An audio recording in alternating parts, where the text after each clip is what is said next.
अस्सलाम वालेकुम, आदाब, नमस्कार दोस्तों। उम्मीद करते हैं आप तमाम लोग अच्छे होंगे और कोरोना से लड़ने के इस जद्दोजहद में, इस जंग में जो नियम कानून बताए जा रहे हैं उसका पालन आप लोग कर रहे होंगे। जो सरकार के द्वारा बताए जा रहे हैं रेगुलेशंस हैं, रूल्स हैं, उसको फॉलो कर रहे होंगे। दोस्तों, ये जो मैं खबर आप लोगों के साथ शेयर करने जा रहा हूँ, ये कहीं ना कहीं एक ऐसा मुद्दा है जो हिंदुस्तान के अंदर में जिस तरीके से मीडिया ने पेश किया, उसका मकसद सिर्फ ये दिखाई देता है कि एक समाज के लोगों के ऊपर इतना टारगेट कर दो कि वो अपने ही बोझ की तरह दब जाए और कल को कोई उन्मादी भीड़, कोई दंगाई, कोई बदमाश किस्म का गुंडा जो भीड़ बना के किसी का मॉब लिंच करता है, तो उसके दिमाग में ये दौड़े कि मैंने जो किया, जो मैंने घटना को अंजाम दिया, जो मैंने मारा किसी को, वो मैंने ठीक किया, क्योंकि ये लोग इसी लायक हैं। और जो आपके जैसे लोग हैं, हमारे जैसे लोग हैं, जो टीवी पे ये खबरें अगर देखेंगे कि किसी जगह पे किसी मुसलमान को या किसी हिंदू को या किसी सिख को या किसी ईसाई को मॉब लिंच कर दिया गया, तो आपके दिमाग में सबसे पहला ये मामला कौन दे आए कि जो अच्छा हुआ साला मारा गया। क्यों? क्योंकि आपको मीडिया इस तरीके से ब्रेन वॉश कर चुकी है, क्योंकि मीडिया आपको इस तरीके से खबर दिखा दिखा के इतना ब्रेन वॉश कर चुकी है कि आपको ये लगेगा कि एक समाज के जो लोग हैं वही इस तरह की बीमारी के जिम्मेदार हैं।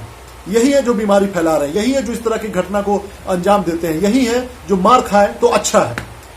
ये मीडिया का यही मानसिकता है जो लगातार फैलाने की कोशिश कर रही है। अब आते हैं रिसेंटली जो कोरोना को लेकर जो इस तरीके से हिंदुस्तान के अंदर में वायरसेस फैले हैं। जाहिर सी बात है पूरी दुनिया में फैला हुआ है, पूरी दुनिया में हिंदुस्तानी रहते हैं, पूरी दुनिया से हिंदुस्तान में लोग आते रहते हैं। भारत सरकार की ये जिम्मेदारी थी, जब ये पहला मामला आया था 30 जनवरी को, उसी वक्त से ये करेक्टिव एक्शन लेना शुरू कर देते, कंट्रोल मेजर अप्लाई करना शुरू कर देते, एयरपोर्ट पे लोगों को स्क्रीनिंग करना शुरू कर देते। वीजा लेके जो लोग, चाहे वो मुस्लिम समाज के लोग हैं, चाहे हिंदू समाज के लोग हैं, चाहे चाइना से आए हुए कोई छात्र हैं, उन तमाम लोगों का तभी से ये स्क्रीनिंग करना शुरू कर दे, मेडिकल टेस्ट करना शुरू कर देते, तो शायद आज इतना बड़ा ये फैलता नहीं, ये पैंडेमिक नहीं होता, महामारी नहीं फैलती।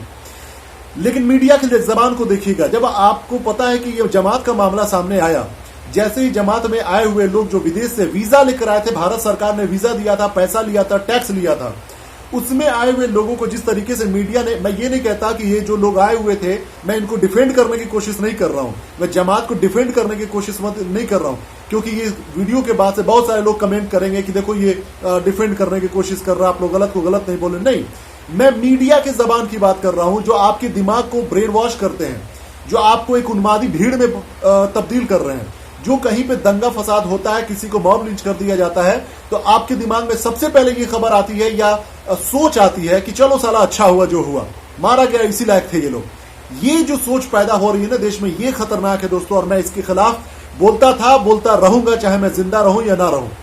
मैं दावे के साथ कह रहा हूं, बोलता रहूंगा। जो सच्चाई है उसको सामने लाते रहना है, ताकि हमारी सोच न्यूट्रल रह सके, हम लोग संतुलित सोच सके अपने देश के लिए और अपने एक समाज के लिए, दूसरे समाज के लिए।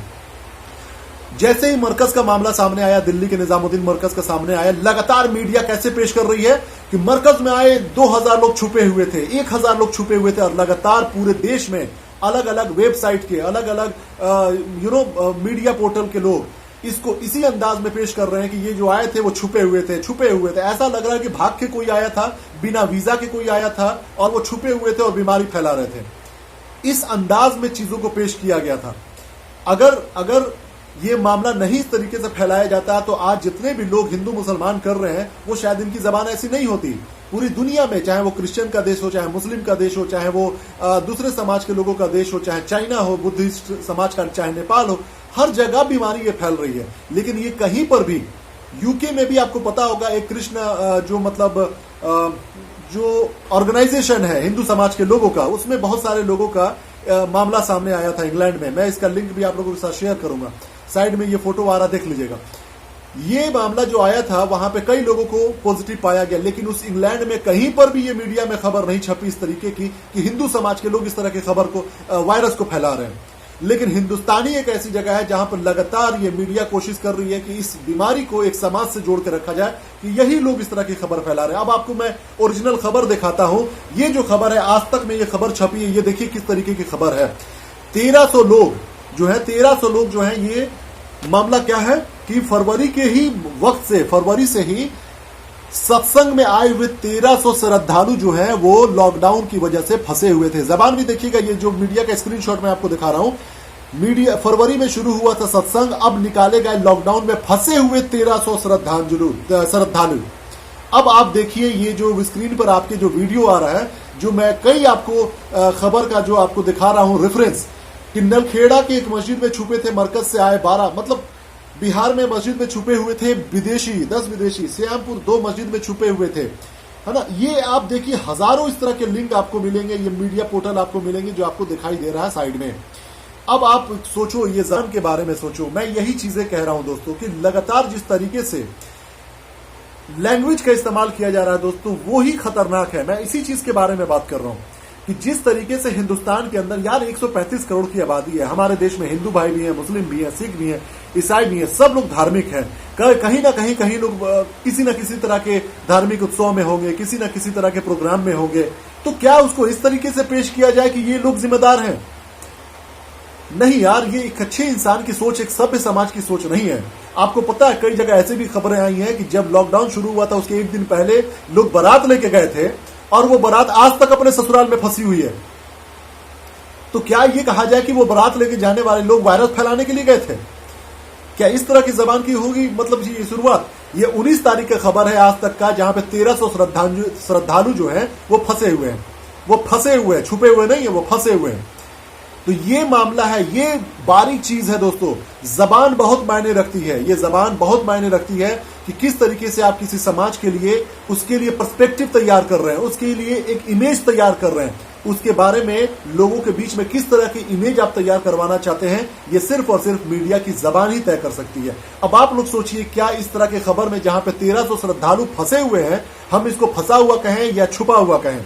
ये फरवरी के महीने से ही है, वहां पर भीड़ लगा के 1300 से ज्यादा लोग। सोचिए अगर ये मामला किसी दूसरे समाज से जुड़ा होता तो आप इमेजिन कर सकते हैं कि किस तरीके से उसको पेश किया जाता। मैं फिर कह रहा हूं कि इस तरह की घटना को आप किसी मजहब से मत जोड़िए।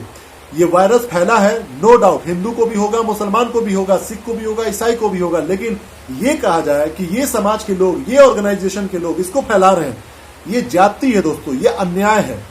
ये न्याय संगत सोच की पहचान नहीं है, ये एक सभ्य समाज की पहचान नहीं है। आप जांच कराइए, आप हर तरह के एंगल से जांच कराइए, कोई दिक्कत की बात नहीं, और जो भी उसमें गलत पाया जाता है उसको सजा दीजिए, लेकिन समाज में हिंदू मुसलमान मत कराइए। इसका नुकसान जानते हैं क्या होता है दोस्तों? कोई एक उन्मादी सोच का इंसान जिसके अंदर में पहले से थोड़ी सी नफरत है किसी एक समाज के लिए, कल को दंगा फसाद होता है या उसको कहीं पर भीड़ लगा के किसी एक उस समाज से जुड़े हुए इंसान को मारने का मौका मिल गया ना, तो उसके दिमाग में थोड़े देर के लिए भी कानून का डर नहीं आएगा। उसको ये लगेगा मैं जो कर रहा हूं वो देश के हित के लिए कर रहा हूं और बहुत अच्छा कर रहा हूं।